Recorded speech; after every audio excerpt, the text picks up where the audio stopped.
Assalamualaikum warahmatullahi wabarakatuh. Bismillahirrahmanirrahim. Alhamdulillahi rabbil alamin.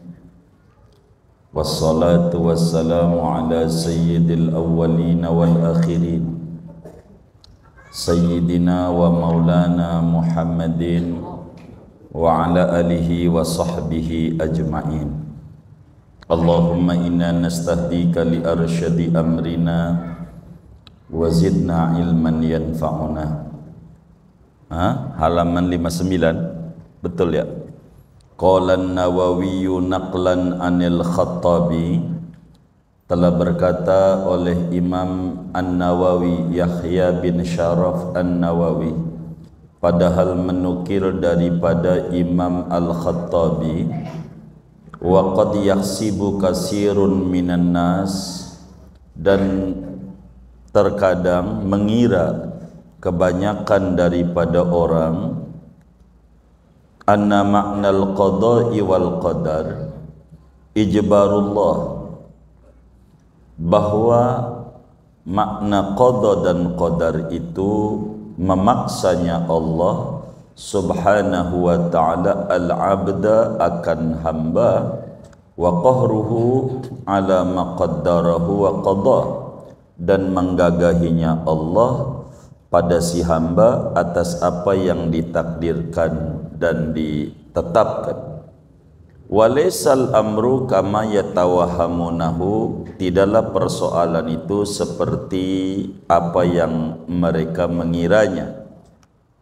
Wa innama maknahu, adapun artinya qada dan qadar itu al-ikhbaru, yaitu memberitahukan, an taqaddumi ilmillahi, daripada terdahulunya pengetahuan Allah subhanahu wa ta'ala, bima yakunu, dengan apa yang akan terjadi, min iktisabil abdi, daripada usaha ikhtiarnya hamba, wa suduriha an takdirin minhu wa khalqin laha khairiha wa syarriha, dan terbitnya itu daripada takdir dari Allah dan penciptaan baginya yang baiknya, wa syarriha, dan yang buruknya.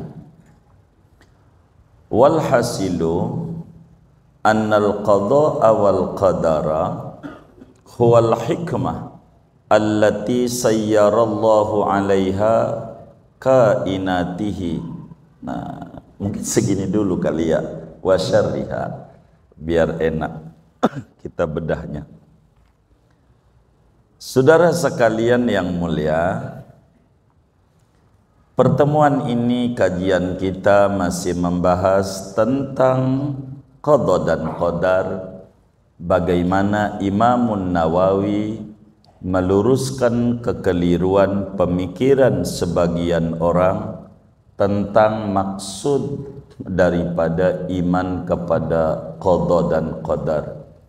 Pertemuan yang lalu dijelaskan bahwa qada adalah pengetahuan Allah.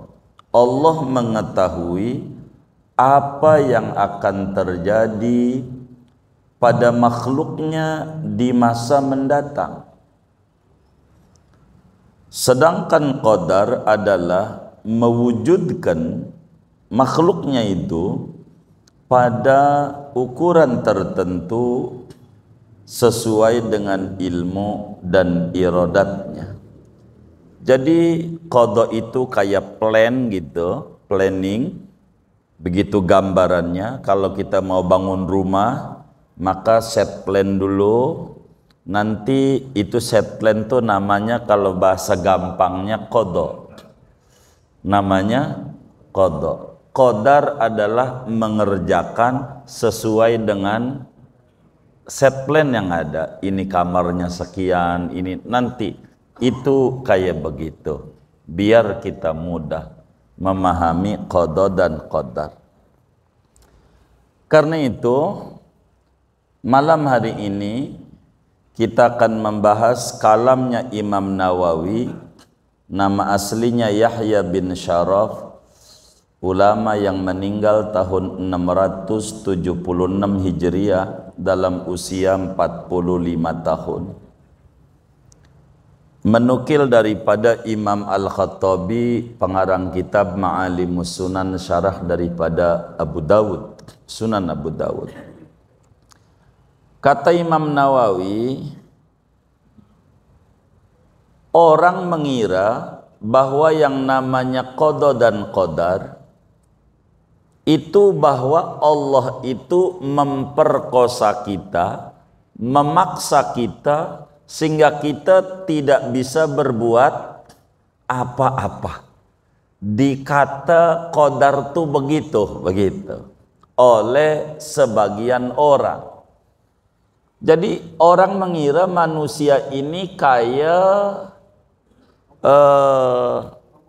robot, kayak bulu ayam. Manusia ini kayak bulu ayam, terserah angin.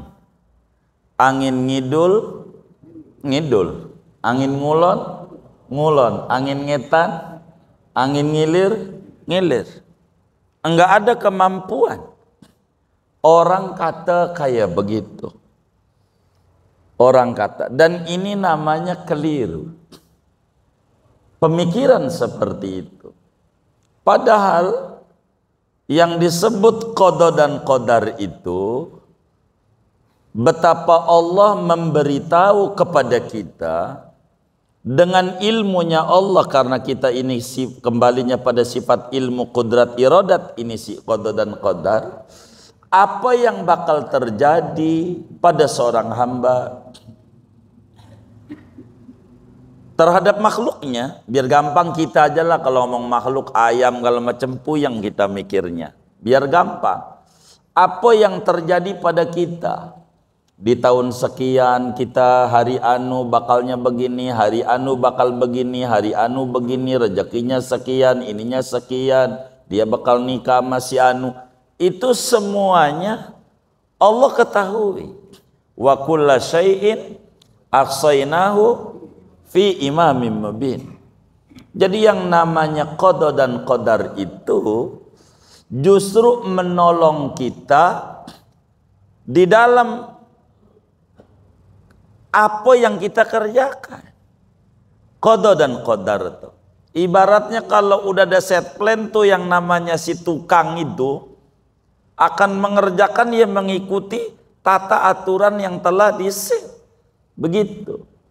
Sehingga yang harus difahami berbicara qada dan qadar ini oleh kita, seperti pertemuan yang lalu dijelaskan bahwa pahami oleh kita ada namanya mantiqatul jabar dan ada namanya mantiqatul ikhtiar.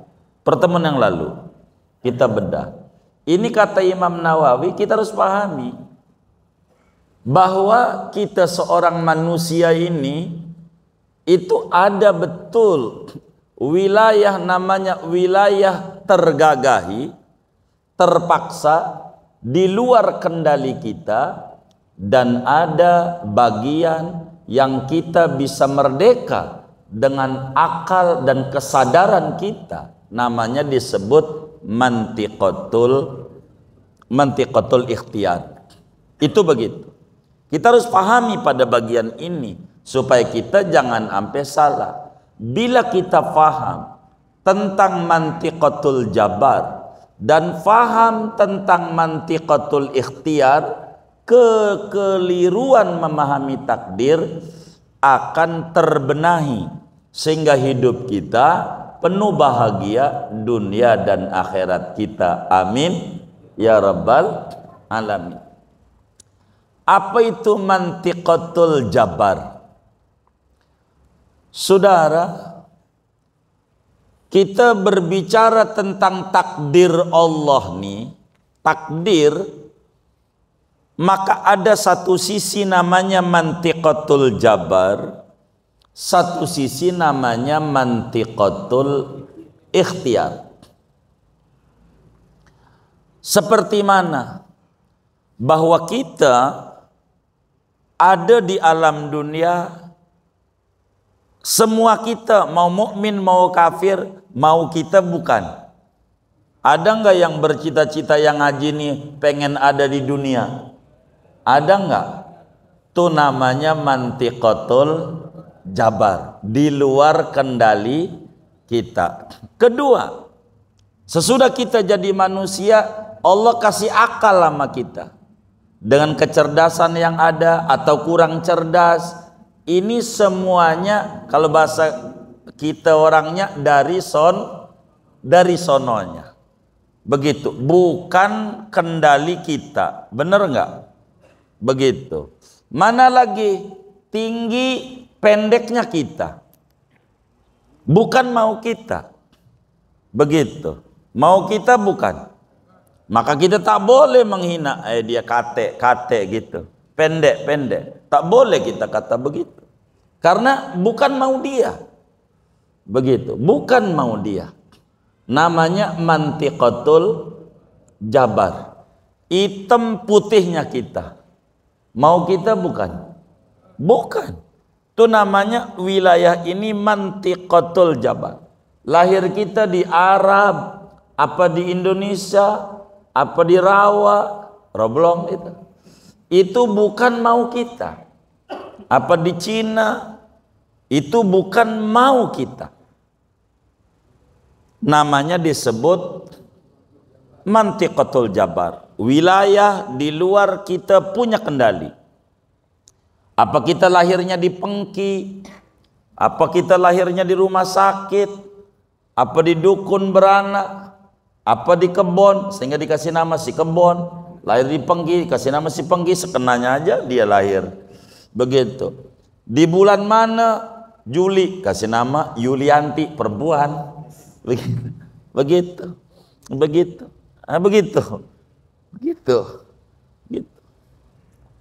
Jadi ini di luar kendali kita.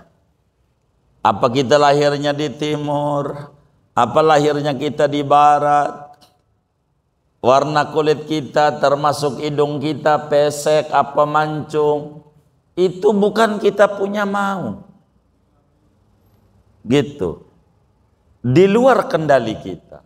Kalaulah itu di bawah kendali kita, kira-kira kita pengen hidung kita pesek apa mancung? Tuh. Nyatanya tuh.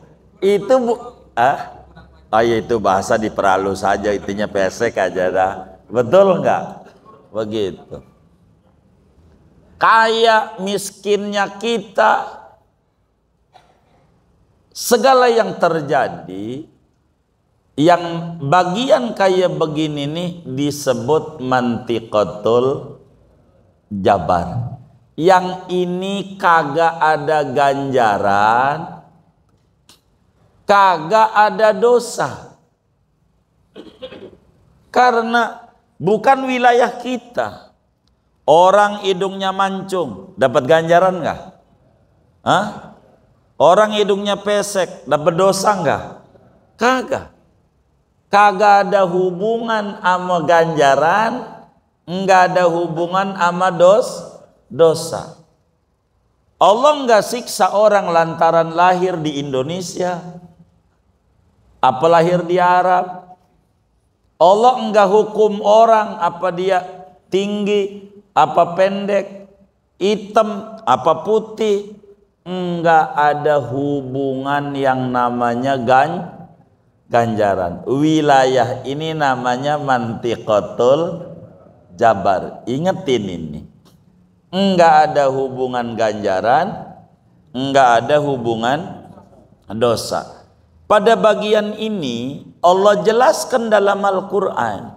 Pada surat Al-Qasas Allah sampaikan kepada kita, wa rabbuka yakhluqu ma yasha'u wa yakhtar ma kana lahumul khiyarah. Tuhanmu itu mencipta dan memilih, menghendaki apa yang ia tetapkan, apa yang ia maui. Maka lahumul khiyarah, tidak ada pilihan bagi kita di luar kemauan kita. Tidak ada kita punya mau. Itu namanya mantiqatul jabar. Itu satu. Yang bagian ini nih, yang disebut ijbarullah, namanya mantiqatul jabar. Tidak seluruhnya. Kata Imam Nawawi, keliru orang memahami bahwa takdir itu, bahwa Allah mengendalikan kita seluruhnya, yang kita kayak bulu ayam yang terterpa angin, enggak punya mau, enggak punya pengetahuan, enggak punya keinginan, dikata kayak bulu ayam. Padahal kita bisa bedakan antara nonjok orang sama gemeter. Antara gemeter belum makan, gemeter setruk. Tanya yang gemeter setruk tuh, mau dia bukan? Hah? Mau dia bukan? Nah, ada bagian tuh yang di luar kendali, tapi ditetapkan oleh Allah. Ditetapkan oleh Allah. Wa rabbuka yakhluqu ma yasha. Tuhanmu itu mencipta apa yang dia mau. Wa yakhtar, dan dia memilih. Maka lahumul khiyarah. Tidak ada pilihan bagi kita bersama. Enggak ada. Ini namanya disebut mantiqatul jabar. Tapi kita harus pahami, ada namanya disebut mantiqatul ikhtiar. Pada bagian ini ada ganjaran, ada dosa. Bagian ini. Apa itu mantiqatul ikhtiar? Hubungannya dengan aktivitas yang kita kerjakan setelah kita ada di alam dunia. Ini namanya disebut mantiqatul ikhtiar. Sebab kita sadar bahwa kita bukan kayak bulu ayam. Kalaulah kita kayak bulu ayam, dijorokin orang kudunya mau. Benar nggak? Dijorokin orang kudunya mau, ditonjok orang kudunya diem aja. Ngelawan nggak? Kita kalau ditonjok orang ngelawan nggak? Itu menunjukkan ada mantiqatul ikhtiar. Karena di dalam diri kita ada pengetahuan, di dalam diri kita ada keinginan, di dalam diri kita ada kemampuan. Begitu, ada keinginan. Nih yang ngaji nih, punya kepengenan nggak? Punya nggak? Punya. Kepengenan yang di hati itu sedikit apa banyak? Banyak. Yang udah berhasil sama yang belum, banyak yang mana? Banyak yang belum. Benar nggak? Banyak yang belum. Tapi kita punya kepengenan, namanya iradat juz'i, kepengenan lokal istilahnya, tidak absolut. Kita punya keinginan, tapi kita tidak bisa menetapkan. Benar nggak? Benar nggak? Kita punya pengen, tapi kita tidak bisa menetapkan. Orang dagang pengen apa? Untung, tapi nggak bisa menetapkan untung. Sebab orang dagang kadang untung, kadang rugi. Benar nggak? Untung terus nggak orang dagang? Kagak. Pernah ditipu nggak? Pernah apa sering? Oh sering juga. Tuh gitu. Ada mantiqatul ikhtiar. Duduk diri kayak kita ngaji nih. Kira-kira ngaji nih ngeluyur doang apa mau kita datang ke Al-Madinah? Tuh ada. Ada iradat juz'i, ada kudrat juz'i. kita penuh dengan kesadaran, berangkat ke Al-Madinah, kita berangkat dengan kaki kita diberikan kebebasan oleh Allah untuk memilih. Bahwa manusia diberi kemerdekaan. Dengan apa? Dengan pengetahuan yang dia miliki. Dengan apa? Dengan keinginan yang ada pada dirinya. Dengan apa? Dengan kemampuan yang ada pada dirinya. Ada dibekali oleh Allah. Di dalam diri kita pengetahuan. Dibekali. Ada pengetahuan itu yang tidak perlu belajar. Namanya disebut ilmu laduni. Enggak perlu ini belajar. Ada dikasih kita. Semuanya. Ada ilmu muktasab. Pengetahuan yang kudu kita belajar. Mana yang contoh pengetahuan yang kita enggak perlu belajar? Tidur sama bini. Tidur sama bini. Kita bujangan. Menikah. Jangan nyuruh teman kita, bang, lu tidurun dulu bini gua mau lihatin. Ada nggak yang kayak begitu? Lah kagak. Ayam aja ngerti ayam. Ayam. Bisa. Orang buta bisa punya anak. Tuh masuknya bagaimana? Jangan tanya. Ini namanya ilmu apa? Laduni. Allah kasih. Dari mana ini dasarnya? Ada mantiqatul ikhtiyar dari Quran. Allah nyatakan di dalam Al-Quran, faman syaa falyu'min wa man syaa falyakfur. Siapa mau silakan dia beriman, karena udah saya bekali akal, bekali pengetahuan, bekali keinginan, bekali kemampuan. Silakan Anda beriman. Wa man syaa falyakfur. Siapa mau milih kufur silakan. Kalaulah kita kayak bulu ayam, ayat ini nampaknya sia-sia. Lah kalau kita nggak ada pilihan, di luar kendali, kenapa Allah kata faman syaa falyu'min wa man syaa falyakfur. Siapa mau dia beriman, siapa mau dia kufur, silakan. Begitu. Dikasih rezeki oleh Allah kaya, mau beriman, silakan dengan cara bersyukur. Ataukah dia mau sombong, silakan dia. Dia punya. Jadi orang miskin mau mengeluh mulu, nggak ada berupaya pengen berubah hidupnya. Mulut doang. Saya pengen subur ya Rob, mulut. Tapi tindakannya nggak pengen subur. Nggak pengen. Tindakannya. Ini kita tes yang ngaji nih. Ini yang ngaji nih. Saya mau tanya, kira-kira pengennya kaya apa miskin? Halo. Saya tanya, ini kedengeran gak speaker ini? Kedengeran gak? Kalau orang Al-Madinah tuh kalau orang nanya dipelototin apa dijawab? Ditertawain apa dijawab? Loh ini kan tertawa doang kan ngeri sayanya. Ini yang ngaji nih kira-kira pengen kaya pengen miskin? Kaya. Kayaknya yang diem-diem tuh pengen miskin kayaknya. Pengen kaya pengen miskin? Itu normal. Berarti kita punya irodat.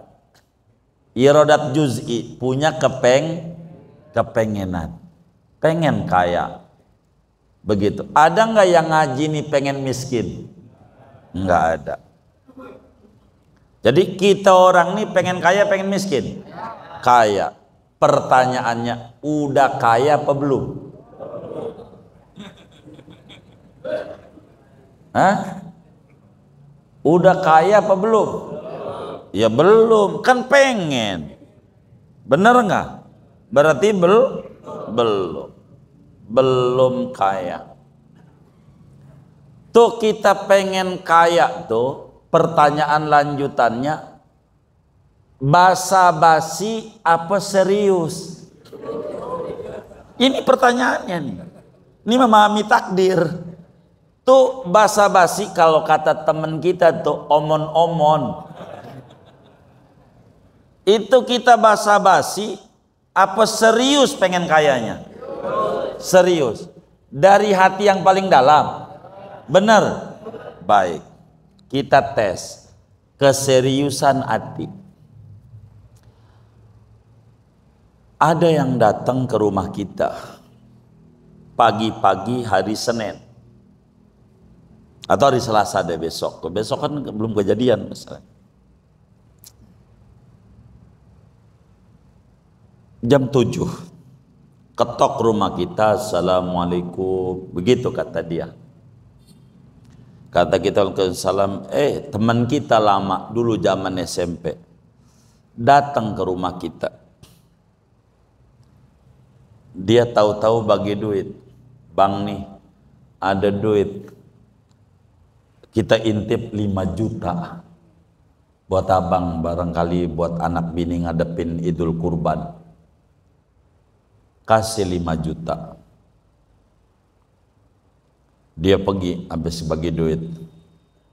Itu jam 7. 2 jam berikutnya jam 9 ada yang ngetok lagi rumah kita. Tok tok tok tok. Bawa mangkok. Bawa topi.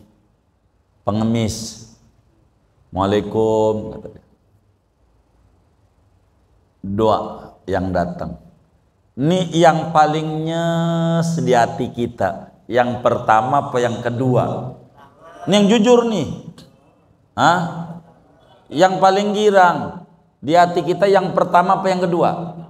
Yang pertama. Kenapa? Hah? Iya. Ngebagi duit sama kita. Jadi yang paling seneng sama kita yang pertama. Karena yang pertama kita dibagi. Orang yang hatinya pengennya dibagi itu kira-kira pengen kaya, pengen miskin? Saya tanya. Ini biar benar nih, memahami takdir. Kira-kira pengen kaya, pengen miskin? Hah? Ini yang benar nih. Pengen kaya, pengen miskin? Hah? Orang yang pengennya dibagi di hatinya itu kira-kira pengen dikasih kaya, pengen dikasih miskin? Miskin. Orang pengennya dibagi. Dengan dia seneng di hatinya dibagi itu sama dengan kata-katanya itu kan sikap. Kalau pakai kata-kata Tuhan kasih saya miskin. Artinya kalau mulut sih kalau ditanya pengen kaya pengen miskin, kaya mulut. Ini kan kita ingin tanya hatinya nih. Kalau udah ngomong seneng hati itu. Hatinya lebih seneng dibagi. Kalau yang kedua, kalau kita seneng datang yang kedua, berarti kita pengen kaya. Begitu, pengen kaya. Sebab yang pertama itu, dia datang ke rumah kita, itu maknanya kita disuruh jadi kuda, jadi sapi. Yang pertama, suruh jadi apa? Sapi. Dan dia jadi raja. Tolong bawain duit gua, amal lu, gua ambil nanti di akhirat. Itu yang pertama. Yang ngasih 5 juta tuh, maknanya kita disuruh jadi sapi, tukang ngangkutin barang orang. Sapi kan begitu, bener nggak? Ngangkutin barang orang yang dia bakal ambil di tempat tujuan dia. Tujuannya akhir, kita disuruh bawain. Yang dapat ganjaran dia apa kita? Hah? Ya dia, orang duit dia. Kalau yang kedua datang ke rumah kita, dia siap jadi sapi, kita jadi raja. Bener nggak ini?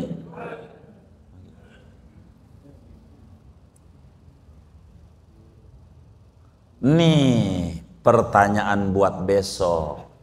Kita tuh seneng dibagi kupon apa ngebagi kupon? Begitu maksud saya. Guru Jamal begitu maksudnya. Udah diam aja bagian saya nih ngomongnya. Hah? Oh udah kuduga ya. Tuh begitu. Kalau kita pengen kaya, ada upaya dari kita. Namanya pengen kaya, nanti Allah wujudin dari keinginan kita itu. Karena hasil tidak pernah mengingkari proses. Begitu. Apa upayanya? Kalau kita tidak mampu untuk ngurban pakai kambing, kadang gak duit, ayam sih mampu, pakai ayam, motong ayam. Ada upaya, nggak alasan mulu.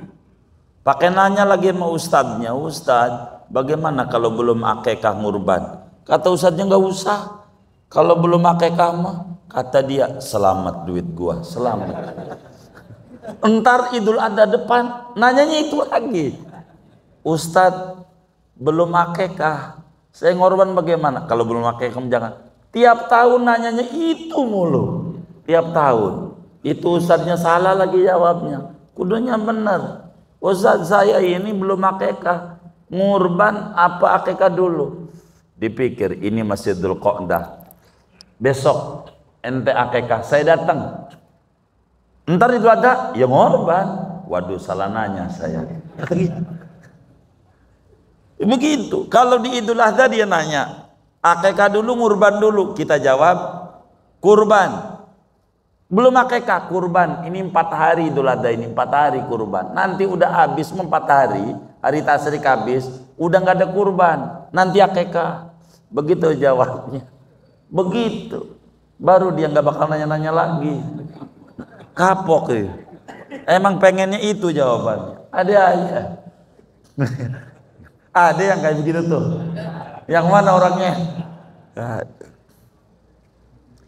Kita nih saudara, kayak gitu tuh. Ada namanya mantiqatul ikhtiar. Faman sya'a falyu'min wa man sya'a falyakfur. Dalam surat Yunus Allah menyatakan famanih tada fa innama yahtadi li nafsi wa man dhalla fa innama yadillu 'alaiha. Siapa orang mengambil petunjuk, menguntungkan bagi dirinya. Siapa yang mengambil jalan kesesatan, kerugian bagi dirinya. Itu maknanya Allah nisbatkan hidayah, Allah nisbatkan kesesatan kepada kita. Itu menunjukkan kita diberi kebebasan. Ada namanya mantiqatul ikhtiar. Maka kata Imam Nawawi, keliru orang berkata bahwa kita itu kaya bulu ayam, dipaksa oleh Tuhan. Bukan begitu.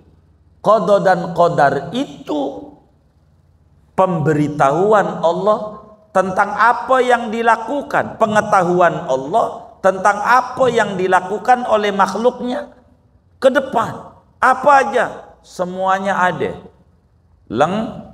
Lengkap. Kita besok mau ngapain Allah tahu. Semuanya lengkap. Karena dia yang menciptakan secara hakikat. Kul kullum min indillah. Segalanya dari Allah subhanahu wa ta'ala. Karena itu saudara, kita harus pahami Allah subhanahu wa ta'ala turunkan Al-Quran, dan dalam Al-Quran di sana ada perintah-perintah Allah, dan Allah sampaikan balasannya ini, ganjarannya ini ada dalam Al-Quran. Allah juga ingatkan jangan dekati maksiat, dan ini adabnya kalau maksiat. Udah dibilang. Karena manusia disuruh memilih sama Allah. Silakan pilih hidup ini. Jangan sampai kita nggak ibadah, lu nggak sholat. Gua belum dapat hidayah. Belum hidayah. Gua belum jalan kakinya. Begitu. Bilang aja gua males. Jangan sampai nyalahin Allah. Kan kita bisa untuk jalan. Tandanya, ya Allah, ke tempat mancing jauh aja nyampe. Ke masjid yang samping rumahnya cuma 50 meter, nggak nyampe-nyampe. Saking jauhnya. Saking jauhnya apa saking malesnya? Nah itu saudara, Allah turunkan di sana. Dan Allah utus Rasul ngebilangin sama kita. Sehingga saudara, kita harus pahami, berbicara takdir, ada ayatul qadar, ada ayatus sunan. Ada ayatul qadar, ada ayatus sunan. Ada peraturan, ada hukum kausalitas, ada hukum sebab akibat. Allah cipta jagat raya, dan Allah berikan peraturan di jagat raya. Segalanya ada, semuanya ada. Peraturan di dalam jagat raya ini Allah berikan. Muslim kenapa lemah? Karena Muslim paham pada ayat qadar tapi tidak mengerti pada ayat sunan. Kalau orang pengen kenyang, makan. Makan. Kalau orang pengen seger, hilang hausnya, minum. Kalau orang pengen untung, dagang. Kalau orang pengen panen, bertani. Kalau orang pengen punya anak, menikah dan tidur. Nggak bisa menikah doang. Pengen punya anak, wirid mulu baca Yasin 40 kali selama 40 malam. Tidurnya di Al-Madinah mulu, bininya nggak dikelonin. Punya anak nggak? Karena dia tidak paham ayatus sunan. Dan ini kemunduran Islam. Kenapa Muslim selalu ketinggalan jauh dengan orang-orang non-Muslim? Yang mana dulu Islam itu memimpin terbesar. Indonesia lah Muslim mayoritas, tapi semuanya kenapa tidak bisa memimpin? Karena demennya dibagi kupon bansos, demennya wani piro. Bila ini karena dia kurang memahami qadar, dia memahami ayatus sunan kurang paham. Dianggap ya udah takdirnya. Emang udah takdirnya gue miskin. Begitu. Tapi dia pengen masuk surga lantaran bapaknya kiai. Lu mabok, bapak gue kiai. Loh. Iya bapaknya si kiai, tapi lu bukan kiai. Kuya-kuya. Enggak bisa. Kalau pengen masuk surga dengan ibadah bapak, maka silahkan ente pengen kenyang dengan makannya bapak. Bapak kita makan, kita kenyang nggak? Lah kagak. Kalau pengen kenyang, kayak siapa? Kayak bapak. Bapak kita ibadah karena pengen masuk surga. Berarti kita juga kalau pengen masuk surga, kudu ibadah. Kayak bukan kita ngandelin bapak doang.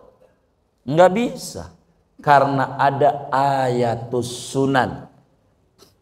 Kita pahami. Kalaulah petani akan bicara seperti teman kita, bang nggak ke masjid, gua belum dapat hidayah. Kalaulah orang bertani dia bilang, bang enggak bertani, gua belum dapat hidayah untuk bertani. Modar kita dari dulu. Nah, punya sawah kagak, yang bertani kagak ada. Ini yang membuat kita mundur jadi muslim. Karena selalu nyandar pada takdir. Yang boleh nyandar pada takdir pada urusan musibah. Kalau urusan musibah boleh nyandar sama takdir. Saudara dagang lalu rugi, ditipu orang, sandarin pada takdir. Boleh. Kenapa? Musibah. Tapi urusan perintah dan larangan tidak boleh. Kita nyandar pada takdir. Lu enggak sholat bang, gua belum dapat hidayah. Ngomong begitu nanya tuh dosanya gede banget. Karena dianggap seluruhnya di luar kendali dia. Padahal dia diberikan bekal oleh Allah. Kita ada iradat juz'i, kita ada kemauan nonjok orang, lalu kita kata waktu nonjok orang mau ditangkap polisi, Allah, diterima nggak kira-kira? Diterima nggak? Kagak, lu tangan lu begitu yang nonjok. Karena kita punya kudrat, punya iradat. Maknanya gunakan kemampuan yang Tuhan berikan pada kita pada hal-hal yang ada ridho Allah. Baru di sana ada ganjaran. Gunakan keinginan kita pada sesuatu yang di sana ada ridho Allah. Baru benar. Benar. Karena kita dibekali keinginan, kemampuan, silahkan Anda program segalanya. Karena Anda dibekali akal yang sehat, maka orang yang percaya pada takdir dengan akalnya, dia berjuang berjibaku. Dengan hatinya, dia pasrah pada bagian hasil. Berproses secara maksimal. Berpasrah pada hasil. Kalau saudara pengen nyalon dewan, daftar. Itu berproses. Maksimalkan. Kampanye, segala macam. Itu begitu. Pada akhirnya nggak jadi, serahkan pada takdir. Karena takdir tidak menghalangi kita. Tapi takdir memberitahu kita. Inilah sebetulnya Anda tidak duduk di sini. Ngasih tahu itu bukan menghalangi kita, dan kita yakini bahwa kita punya keinginan tapi tidak bisa menentukan. Benar enggak? Kita pengen kaya tapi menentukan jadi kaya kita enggak bisa. Pengen boleh, pengen masuk surga silahkan, tapi yang menentukan kita surga atau neraka Allah. Tapi pengen boleh, pengen punya anak boleh, yang menentukan punya anak atau tidak Allah. Pengen sembuh boleh, berikhtiar berobat, ada ganjaran, ada, karena di sana ikhtiar. Begitu, karena Al-Quran udah ngatur, kita disuruh berusaha dan berikhtiar. Tapi ingat, yang ngasih sembuh bukan dokter, bukan dukun, begitu, bukan sinse, bukan tabib, tapi Allah. Kita bisanya berikhtiar, tapi kita tidak bisa menetapkan hasil ikhtiar. Perakiraan bisa, memperkirakan, tapi menetapkan tidak bisa. Ada orang dagang, mungkin untung dia, bisa itu. Tapi kita pasti untung, belum tentu. Sehingga kata Imam Nawawi, orang mengira berbicara takdir itu Tuhan paksa kita. Itu keliru. Tapi takdir itu Tuhan beritahu kita tentang pengetahuan Allah terhadap apa yang akan terjadi pada apa yang kita lakukan. Karena itu Tuhan utus Rasul, karena kita ada kebebasan. Biar kebebasan ini tidak kebablasan. Maka Muslim ada peraturan dari mulai bangun tidur sampai tidur kembali. Dari Al-Quran 6.666 ayat, 114 surat, 30 juz mengatur kehidupan Muslim. Orang kafir kagak diatur, terserah dia. Muslim diatur karena dia sudah komitmen beragama, diatur oleh Al-Quran. Kenapa? Karena kita dibekali akal dan dibekali nafsu. Kita harus paham, jangan kita mengedepankan nafsu. Akal kita di mana? Kalau timbang kita hidup kita dari pagi kerja sampai dohor, lalu dohor istirahat makan, lalu kerja lagi, lalu kemudian jam 5 pulang ke rumah, lalu tidur.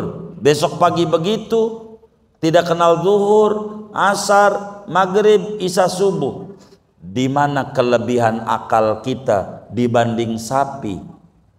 Sebab sapi pagi kerja membajak sawah, siang istirahat makan di warung padang rumput, terus kerja lagi sampai sore, lalu pulang ke kompleknya, namanya kandang, benar nggak? Mau tidur, besok begitu. Di mana kelebihan akal kita kalau kita tidak mau mengabdi kepada Allah Subhanahu wa taala? Sama media, begitu, sama. Maka kita dikasih akal oleh Allah, paham. Ada orang demen sama laki-laki, akal bakal tolak. Di mana kelebihan akal kita? Kalau demen sama laki, mau adu apaan? Disebut LGBT. Begitu. Ayam jago ampe niari saya. Dari lahir ampe niari. Belum pernah lihat ayam jago demen banget sama ayam jago. Ente pernah lihat nggak? Ayam jago demennya sama apa? Iya, sama babon. Itu ayam yang gak ada akalnya. Masa yang ada akalnya? Itu gak berfungsi akalnya. Dia ndak paham. Maka kita kudu fahami, ada mantiqatul jabar, ada mantiqatul ikhtiar. Kita masuk surga betul dengan rahmat Allah, tapi ada mantiqatul ikhtiar, yaitu ibadah yang disebut amal soleh. Amal soleh ini perlu, karena kita dikasih akal. Maka muslim yang paham tentang takdir, dia bakal berjuang sabanari segenap kemampuan yang dimiliki untuk mengejar yang dia inginkan. Tapi ingat, sesuai syariat apa kagak ini? Kalau nggak sesuai, udah dikasih undang-undangnya, ini bakal ujungnya ada azab.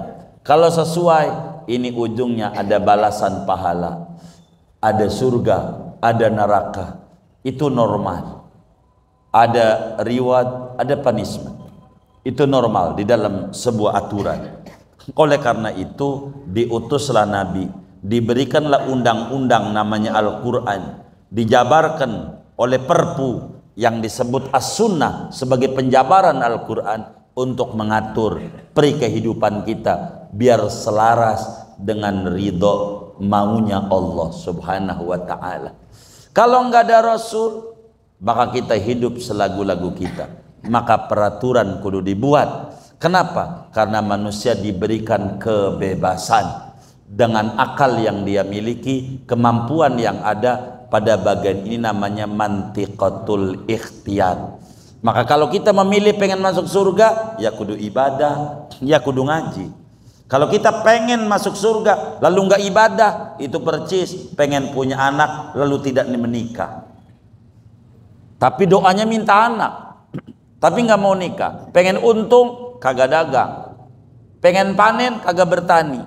Itu percis ngandelin KTP doang. Islam yang bakal KTP itu kalau dia mati ditukar di kelurahan. Bener nggak? Dibawa ke kubur nggak sih KTP itu? Kagak. Dibawa ke kubur juga nggak dibaca sama Munkar Nakir. Kagak. Bakal ditanya agamamu apa? Bukan itu. Lihat aja KTP-nya. Itu urusan dunia. Yang kayak begitu. Mengatur supaya tidak salah orang. Maka perlu ada KTP. Begitu perlu. Ini peraturan namanya. Sehingga kalau kita pengen masuk surga, kita kudu ibadah. Udahlah, surga udah ditentukan. Tidak bisa begitu. Namanya ngandel sama takdir. Enggak dagang bang, dah percuma. Emang gua mau ada takdirnya dari engkong, gua miskin. Begitu. Ini kagak bener nih. Kagak bener. Enggak begitu. Kita yakini asal kita dari surga. Engkong kita dulu tinggalnya di surga. Lalu turun ke bumi engkong Adam. Begitu. Kalau ini sih kong salam nih. Sebelah sana Sulaiman ya. Iya, kong Adam sebelah sana ya. Begitu. Nabi Adam dari surga asalnya, dan kita kudu balik ke kampung halaman kita. Tapi ada peraturan, gunakan kemampuan yang kita miliki, keinginan yang ada pada diri kita kepada hal-hal yang di sana ada ridho Allah. Di sanalah yang penting bagi kita. Maka penting bagi kita jangan lepas menggunakan mantiqatul ikhtiar kita yang Allah berikan menuju pada hal-hal yang ada ridho Allah, yang masih misteri sampai detik ini. Dalam kajian tauhid pada bagian takdir, hubungan ilmu manusia dengan ilmu Tuhan ini pada bagian mana? Hubungan kemampuan lokal dengan kudratnya Allah, hubungan iradat juz'i, keinginan lokal dengan iradat Allah. Yang ini yang masih misteri dalam dunia teologi pada bagian ini. Tapi kita ada kemampuan, ada pengetahuan, ada keinginan, dan ini dibatasi oleh peraturan Al-Quran dan As-Sunnah yang dijabarkan oleh ulama. Maka di dunia ketika kita memahami takdir, maka hidup kita akan enak, hidup kita penuh bahagia, penuh bahagia. Maka kita tidak begitu banyak memikirkan orang, tapi lebih banyak memikirkan apa yang harus aku lakukan demi keselamatanku di dunia dan di akhirat. Disinilah ada kebahagiaan buat kita. Mudah-mudahan sekelumit daripada kalamnya Imam Nawawi, bahwa orang terkadang keliru dikata kita semuanya enggak punya kemampuan lokal, itu keliru. Yang benar pada bagian ini kita ada mantiqatul ikhtiar.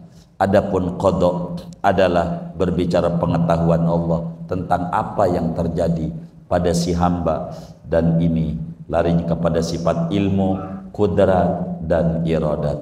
Wallahu a'lam bishawab. Segini aja. Ada yang ditanya mungkin dari materi ini atau silakan. Baik.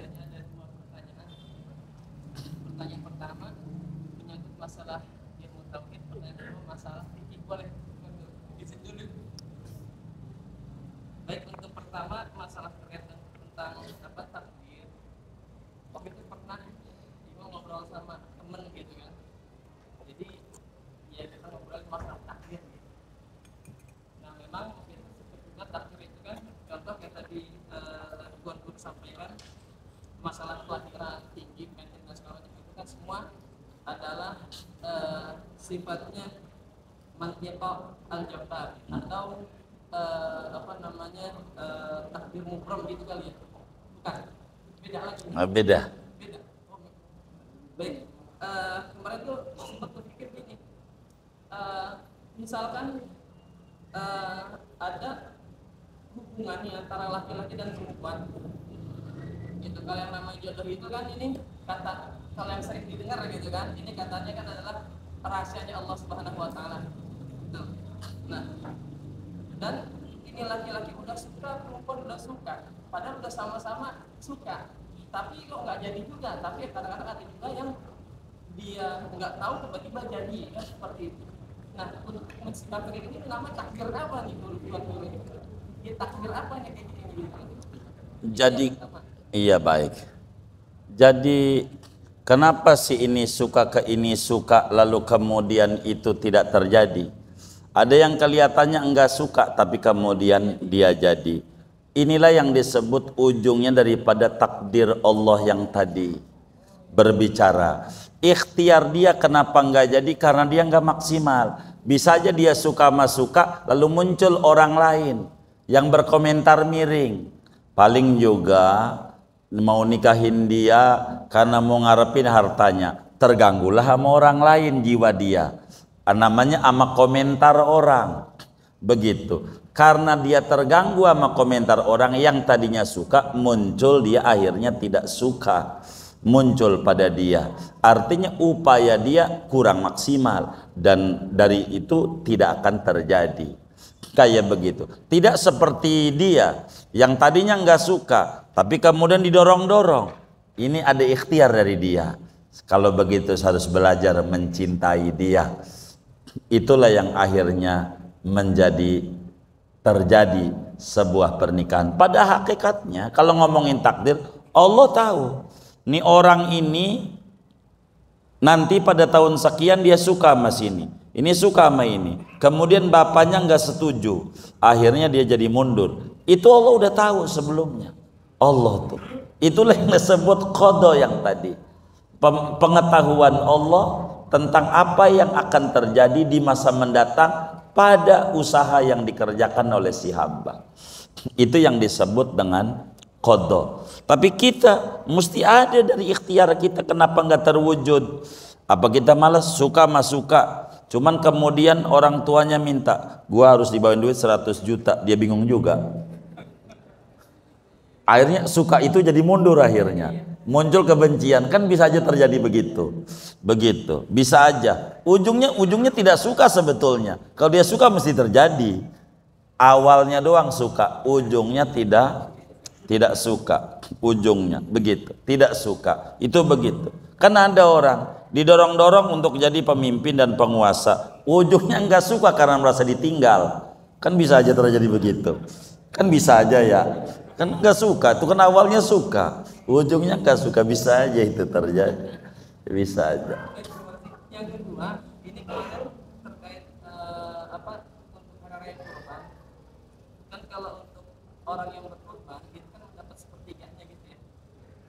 Tergantung kurban apa, yang mau ditanya apanya, biar daripada begitu kepanjangan. Kalau mau nanya, boleh nggak gitu kalau misalkan kita mau hewan kurban, ya ini palanya.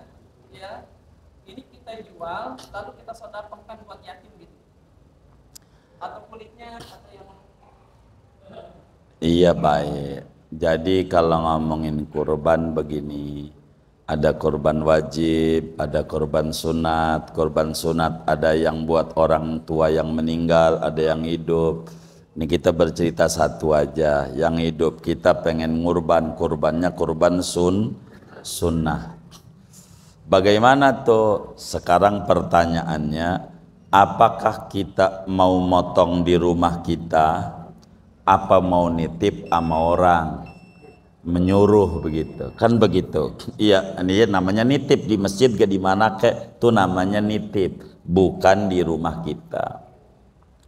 Kalau kita mau nitip sama orang, korbannya sunat, maka sikap kita yang benar, pertama, kita tanya tuh sama yang dititip, berapa biaya pemotongan?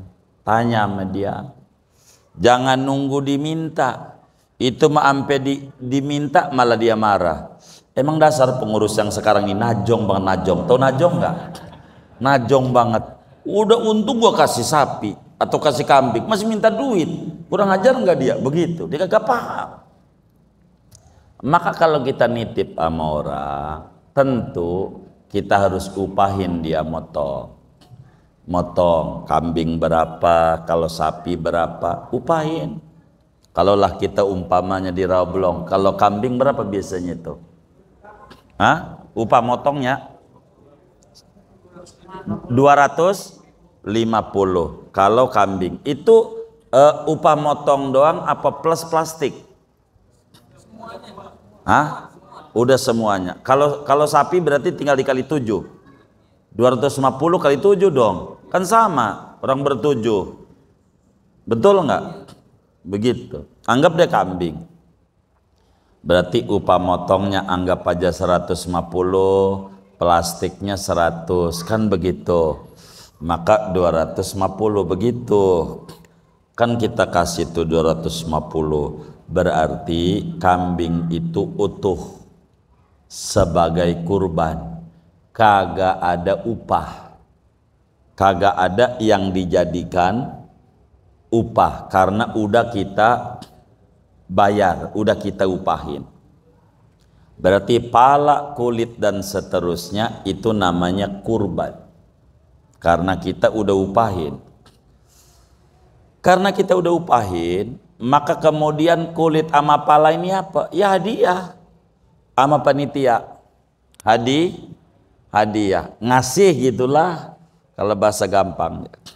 Karena ini pala ini adalah hadiah, kulit ini hadiah, artinya karena kita udah upahin, maka dijual bagaimana nih kulit? Maka Nabi kan bilang begini, ini yang harus dipahami oleh kita. Kata Nabi, man ba'a jilda udhiyatihi fala udhiyatalah. Siapa orang yang menjual kulit hewan kurbannya? Nyeknya siapa ini? Nyeknya siapa? Yang ngurban. Kita berarti. Bila kita menjual kulit kurban kita, maka tidak ada ganjaran kurban, enggak ada. Tidak ngurban. Kalau kita jual kulit kita, tapi adapun panitia, iya, bukan yang ngurban, ya jual, kayak begitu. Kan udah diupain, pala udah dikasih duit tadi 250. Kalau kita nggak ngasih duit, maknanya kita menjual kulit ama pala untuk dijadikan upah yang motong. Kompensasi kita kagak ngasih duit. Kalau kita kagak ngasih duit kepada panitia tuh, maka nanti kita di akhirat naik kambing ora ada palanya.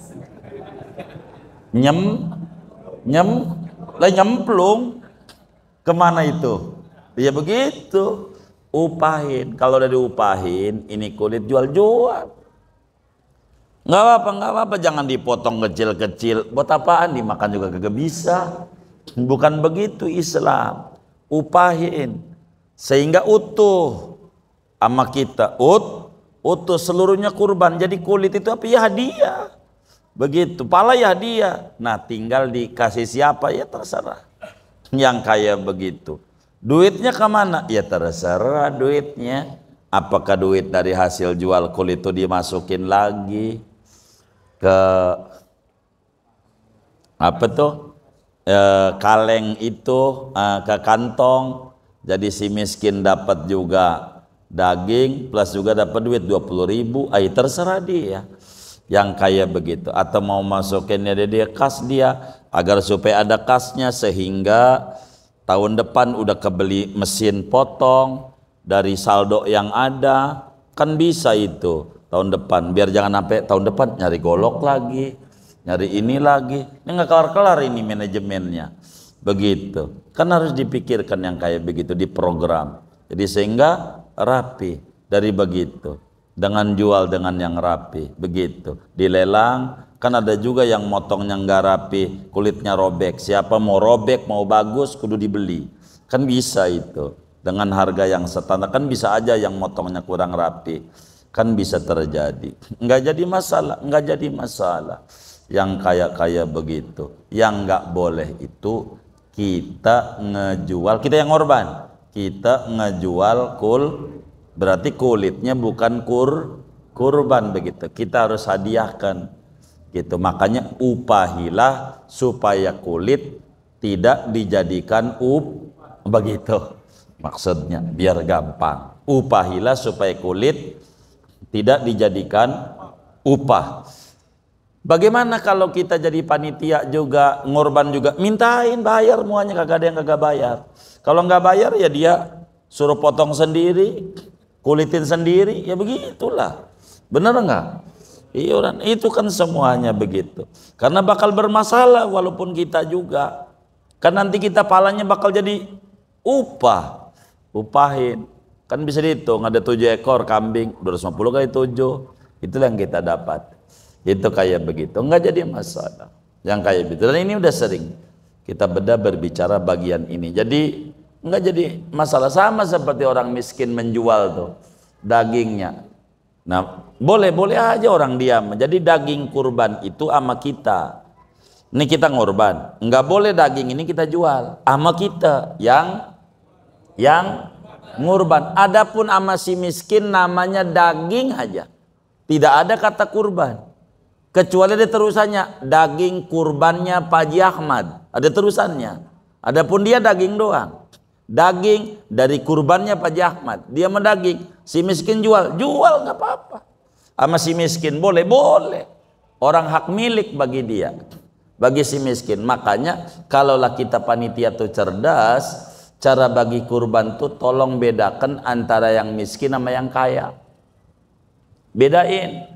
Kalau yang miskin dikasih 2 kilo, yang kaya dah 1 kilo atau setengah kilo gitu. Kalau yang miskin kita kasih 1 kilo, yang kaya ya 2 on gitu. Dikit. Bedain. Kenapa dibedain? Namanya ajas proporsional.